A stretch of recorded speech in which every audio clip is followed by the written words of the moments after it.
All right, so the trial for Kyle Rittenhouse is set to begin next week, and I got some unfortunate updates here for anybody who was hoping that there would be some semblance of justice in this case, because it appears like the judge who is presiding over the case has some significant biases. But just as a reminder to give you some context in terms of what set off this entire chain of events, so we had some massive protests in Kenosha, Wisconsin, following the police shooting of Jacob Blake, and this guy right here, Rustin Shesky, the Kenosha officer who shot Jacob Blake, will not face any discipline. So this guy basically shot Jacob Blake as he was trying to enter his car 7 times point blank range in the back. And this guy faced absolutely no disciplinary action. And not only that, but you had the police department saying, quote, he acted within the law and was consistent with training. And this incident was also reviewed internally, and Officer Shesky was found to have been acting within the policy and will not be subjected to discipline. Okay, so this is a situation that we have. A guy gets shot point blank range 7 times in the back, completely unjustified from this officer, and yet he walks completely free without any punishments, let alone criminal charges at all. And so there were justified protests in the streets of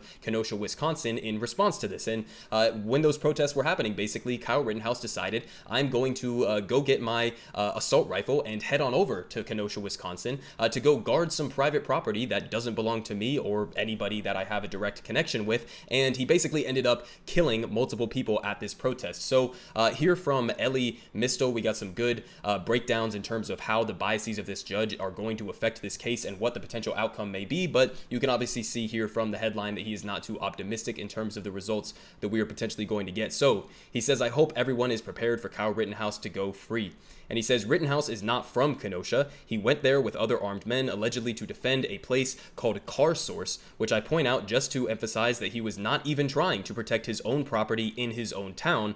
Once there, he began patrolling the streets with an assault rifle illegally gifted to him by an older friend. And I find the claim that Rittenhouse subsequently murdered 2 unarmed people in self-defense to be unconscionable. In a just world, Rittenhouse would go to jail for a double homicide and illegal gun possession. And all of that is really important given the context here, because it's not necessarily even as simple as, you know, a couple guys were running after him and he had the self-defense ability to shoot and kill them basically in that moment. You also have to take in this other context that he was not from Kenosha. He didn't live in Kenosha, and he had a gun that he was not legally allowed to have. So he was traveling to a different town that he is not from and ends up killing people in the name of what? In the name of self-defense? I mean, I don't know, man. It seems like you were going there to engage in some pretty offensive activities. I don't really know anybody else who would travel to a town that they're not from with an assault rifle if they don't plan to engage in some pretty shitty behavior. But that's sort of just the context of this entire situation. But he continues here to give some perspective on the judge overseeing this case, and he says,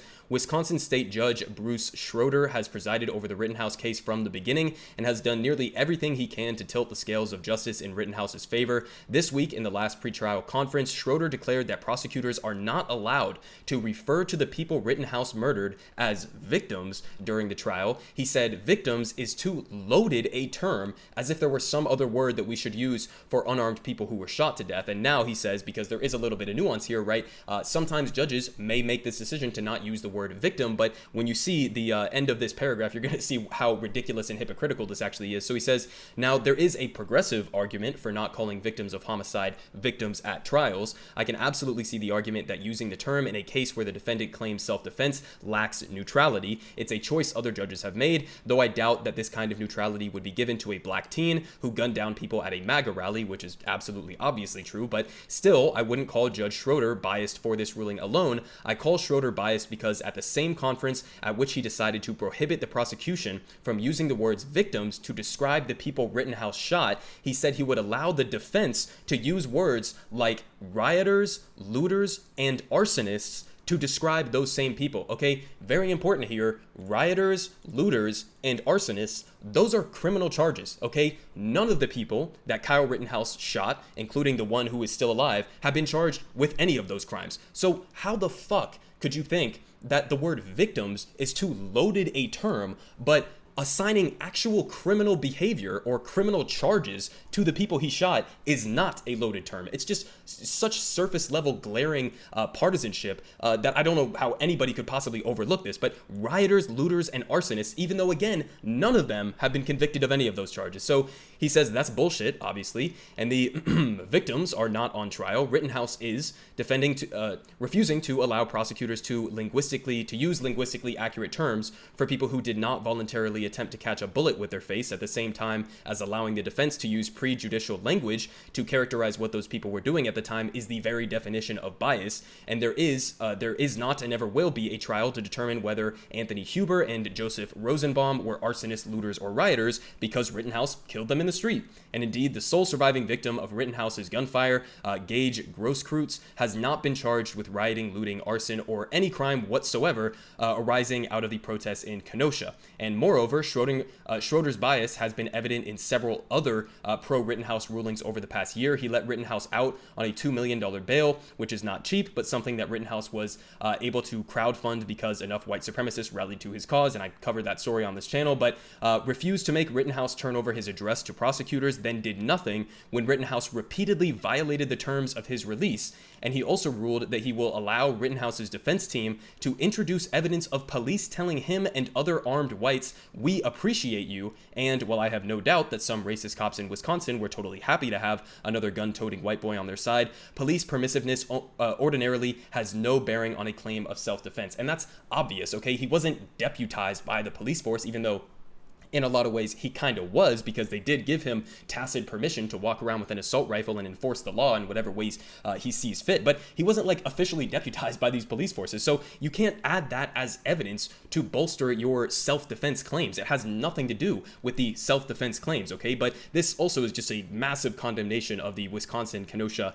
Police Department, that they were letting these people, this group, this unaccountable armed band of white supremacists or right-wingers run around this protest and do whatever the fuck they want the entire time. It's just completely ridiculous. But he continues here saying that at the same time, Schroeder announced that he will not allow prosecutors to introduce evidence of Rittenhouse's prior disposition to shoot people to death. And there is video of Rittenhouse watching from a car as people leave a CVS. He calls them looters and says that he wishes he had a gun to shoot them. And the video was taken in August 2020, about 2.5 weeks before Rittenhouse shot up the streets of Kenosha. And there are also photos from January 2020 of Rittenhouse posing with members of the Proud Boys, and both the video and the photos will be excluded, but the police patting Rittenhouse on the head like a good little white supremacist will be included. So listen, I don't know how you listen to all of that evidence that has been provided and then not come to the conclusion that this judge has an absolutely massive bias. It seems like that is the bare minimum, and it seems like we are not going to get anything close to a semblance of justice from this case if this is how the judge is choosing to act. Again, it's just completely fucking absurd that you would say that the word victims is too much of a loaded term, but you can assign actual criminal charges to people who have not been charged with anything and allow the defense team to go and smear those people as if they are the ones on trial. The victims of Kyle Rittenhouse, they are not on trial. Kyle Rittenhouse is on trial, and it's obviously going to insert basically a sort of a poison pill in the minds of any jury that is going to be presented with this evidence if you are allowing the defense to call them rioters, looters, and arsonists, okay? It makes them seem like, oh, these were just criminals who were out in the streets and they deserve to be shot. And that's just completely ridiculous and completely biased. So it's going to be interesting to see how this case plays out, but honestly, I'm not too optimistic as to what the result is going to be.